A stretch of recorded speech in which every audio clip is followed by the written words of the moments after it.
We've heard of the famed "I Have a Dream" speech by Dr. Martin Luther King Jr. nearly 60 years ago in our nation's capital. But what you may not know is that his speech has a historical tie to Huntsville. Kanisha Dees has a look at the origins of this speech with this Verify segment.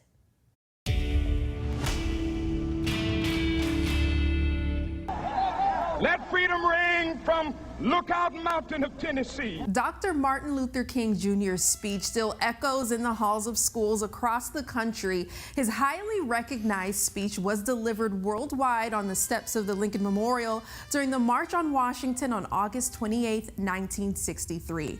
But did Dr. King deliver earlier versions of his "I Have a Dream" speech? Let's verify. Here are our sources: Oakwood University graduate D. Tim McDonald, Miami New Times, and Hampton House in Miami. Dr. King presented a speech at Oakwood University just 1 year before his speech for March on Washington. This speech at Oakwood was delivered on March 19, 1962, 60 years ago.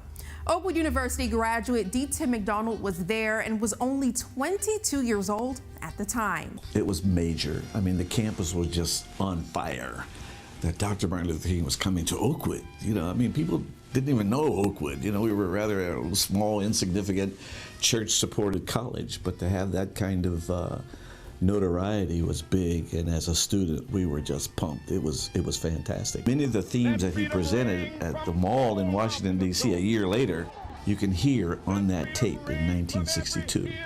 So you might say that we were his proving ground. And according to the Miami New Times, in 1960, Dr. King delivered an earlier version of his "I Have a Dream" speech at the historic Hampton House. It was a segregated hotel in Miami where African-American civil rights leaders and celebrities would stay. So we can verify that, yes, earlier and similar versions of Dr. King's speech were presented here in Huntsville and in Miami.